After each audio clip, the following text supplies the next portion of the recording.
A powerful earthquake struck off Japan's northeast earlier today, triggering tsunami waves and bringing back traumatic memories for locals of the devastating 2011 Fukushima disaster.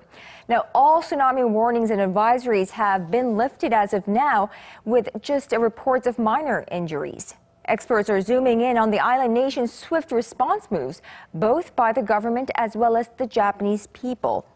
And our Lee Min-young reports. Which was centered under the ocean about 60 kilometers from Fukushima Prefecture, struck on Tuesday morning at around 6 a.m. local time. The depth of the quake was estimated to be around 11 kilometers. A tsunami measuring 1.4 centimeters was observed at Sendai port in Miyagi Prefecture, and a wave of 60 centimeters was detected near Fukushima on the northeast coast about an hour after the earthquake. The Japan Meteorological Agency had issued a tsunami warning right after the quake struck, saying the waves could be up to 3 meters high, but lifted the alert later in the day. Tremors were felt in Tokyo, and residents were urged to leave coastal areas. Ships also quickly moved away from harbors near the affected area. The Japanese government is proceeding with caution as the same area was struck by a massive earthquake and tsunami in March 2011, which caused the Fukushima Daiichi nuclear disaster. Tokyo Electric Power Company, which operates the plant, shut down the reactors that year, but the cooling system for the used nuclear fuel on site is still in operation. The authorities said one of the cooling systems stopped working, but it has since been restarted.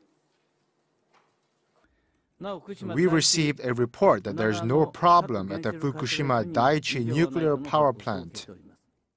Japan struggled to recover from the Fukushima disaster, which was the world's worst nuclear crisis since Chernobyl. But this time, citizens and authorities were better prepared to handle the crisis. We brought the ships out to sea because of the tsunami, because we did the same thing during the last tsunami. The damage from the quake remains unclear, but no casualties have been reported, though there have been reports of minor injuries.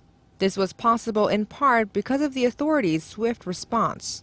They instructed residents to evacuate by sending repeated emergency messages, and the police went around the area with their sirens blaring.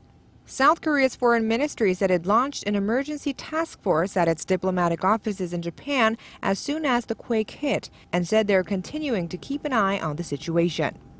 Lee Min-young, Arirang News.